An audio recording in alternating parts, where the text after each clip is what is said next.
Episode की शुरुआत होती है कारा की कड़ी ट्रेनिंग से, जहां डीईओ के एजेंट्स उसे हर फील्ड में परफेक्ट बनाने के लिए जी जान से जुटे हैं। ट्रेनिंग खत्म होते ही कारा अपनी बहन एलेक्स से आत्मविश्वास से कहती है, अब मुझे इस सब की जरूरत नहीं है, मैं काफी कुछ सीख चुकी हूँ। तभी अचानक कारा के कानों में उसके दोस्त विन की आवाज सुनाई देती है कि पोर्ट पर क्रूड ऑयल से भरे एक शिप में भयानक आग लग गई है। कारा बिना एक पल गवाए सुपर गर्ल बनकर वहां पहुंचती है। जब वो अपनी शक्तियों से तेल की आग को नहीं बुझा पाती तो वो पूरे शिप को ही खींचकर दूर ले जाने का फैसला करती है। शुरुआत में सब ठीक चल रहा था, लेकिन तभी एक भयानक हादसा होता है। भारी दबाव के कारण शिप का अगला हिस्सा टूट जाता है और लाखों लीटर कच्चा तेल समंदर में बहने लगता है। सुपर गर्ल हैरान परेशान रह जाती है और सीन यहीं कट हो जाता है। अगले सीन में कारा अपने ऑफिस में विन के साथ इसी बात पर पछतावा कर रही होती है। विन उसे दिलासा देते हुए कहता है, तुम अभी अभी सुपर हीरो बनी हो कारा, ऐसी छोटी मोटी गलतियां सबसे होती हैं। तभी उनकी बॉस कैट ग्रांट सबको अपने कैबिन में बुलाती है और कड़क आवाज में कहती है, मुझे नहीं पता तुम लोग क्या करोगे, लेकिन मुझे 1 हफ्ते के अंदर सुपर गर्ल का एक्सक्लूसिव इंटरव्यू चाहिए। इसके बाद कारा और जेम्स ओल्सन आपस में बात करते हैं। कारा परेशान होकर कहती है, मैं इस खड़ूस कैट को कोई इंटरव्यू नहीं देना चाहती। मैं सुपरमैन की तरह अपनी सीक्रेट आइडेंटिटी छुपाने में माहिर नहीं हूँ। पर ओल्सन उसे भरोसा दिलाता है कि वो ये कर सकती है। तभी सीन शिफ्ट होता है एक केमिकल फैक्ट्री की तरफ, जहां रात के अंधेरे में एक खौफनाक और अजीब दिखने वाला आदमी गार्ड पर हमला करके उसे बेरहमी से मार डालता है। अगले दिन जब सुपर गर्ल और डीईओ की टीम वहां पहुंचती है तो जांच में पता चलता है कि ये हमला किसी इंसान ने नहीं बल्कि एक एलियन कीड़े ने किया था, जिसे कारा हेलग्रिमाइट नाम बताती है।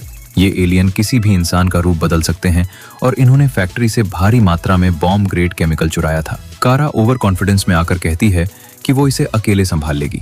उसकी इस लापरवाही को देखकर एलेक्स उसे सबक सिखाने के लिए क्रिप्टोनाइट एमीटर ऑन कर देती है, जिससे कारा की शक्तियां घटकर सिर्फ 18% रह जाती हैं, जो एलेक्स से लड़ने के लिए काफी थी। दोनों बहनों के बीच एक जबरदस्त फाइट होती है। कारा अपनी पूरी ताकत लगा देती है, लेकिन एलेक्स की बेहतरीन फाइटिंग स्किल्स के आगे वो टिक नहीं पाती। आखिरकार कारा को अपनी गलती का एहसास होता है कि वो सिर्फ अपनी सुपर पावर्स के भरोसे नहीं जीत सकती, उसे सही तकनीक की जरूरत है। इसके बाद वो ओल्सन और विन से प्रैक्टिस करने में मदद मांगती है। इस पर वो दोनों सहमत हो जाते हैं।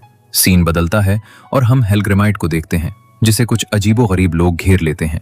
उनकी लीडर कोई और नहीं बल्कि कारा की सगी मौसी आंट एस्ट्रा होती है। एस्ट्रा हेलग्रिमाइट से कहती है, मेरी भांजी जो इंसानों के साथ रहकर खुद को सुपर गर्ल कहती है, उसे जिंदा पकड़कर मेरे पास लाओ, वरना अंजाम भुगतने के लिए तैयार रहो। दूसरी तरफ सुपर गर्ल लोगों की छोटी मोटी समस्याओं को सुलझाकर धीरे धीरे लोगों का भरोसा दोबारा जीतना शुरू कर देती है।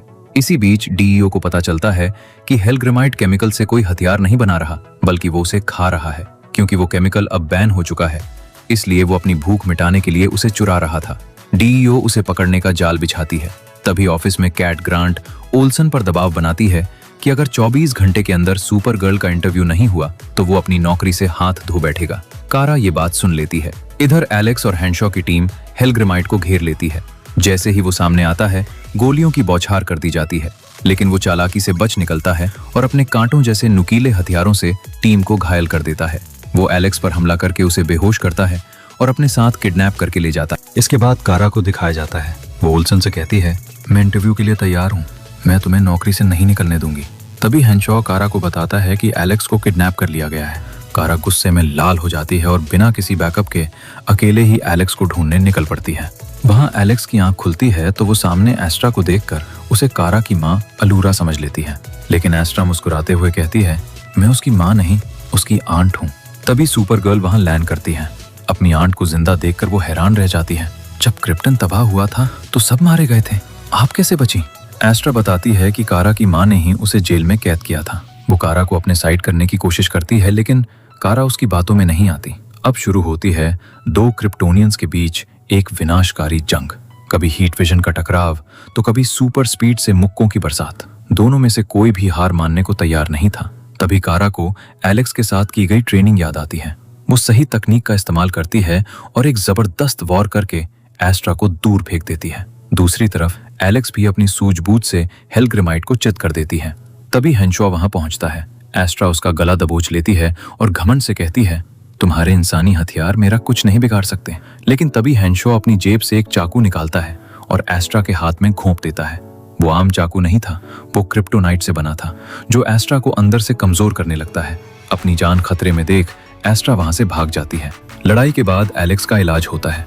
कारा कहती है, एस्ट्रा को रोकने के लिए मुझे तुम्हारी ट्रेनिंग की और जरूरत है। तब एलेक्स उसे एक सीक्रेट रूम में ले जाती है और कुछ दिखाती है। वो कारा की माँ अलूरा का एक AI होलोग्राम प्रोग्राम था, जिसे उसकी माँ ने कारा की गाइडेंस के लिए बनाया था। अपनी माँ की छवि देखकर कारा बेहद भावुक हो जाती है। इसके बाद हमें हेंशॉ को दिखाया जाता है, जिसकी आंखें रहस्यमयी तरीके से लाल चमकने लगती हैं। उधर एस्ट्रा अपने घाव से क्रिप्टोनाइट का चाकू निकालती है और दर्द से कराहते हुए अपने साथियों से कहती है, मेरी भांजी मेरी सोच से कहीं ज्यादा ताकतवर हो चुकी है। अब हमें अपने प्लान को बहुत सावधानी से पूरा करना होगा। कैट ग्रांट अपनी कार में कहीं जा रही होती हैं, तभी ओल्सन कहता है, मैडम, सुपर गर्ल के साथ आपका इंटरव्यू शुरू हो चुका है। कैट जैसे ही हैरान होकर कार की खिड़की से बाहर देखती हैं, सुपर गर्ल मुस्कुराते हुए उनकी चलती कार को हवा में उठा लेती है। और इसी जबरदस्त सीन के साथ ये एपिसोड यहीं खत्म हो जाता है। अगर आपको ये एक्सप्लेनेशन पसंद आया हो तो वीडियो को लाइक और चैनल को सब्सक्राइब करना ना भूलें।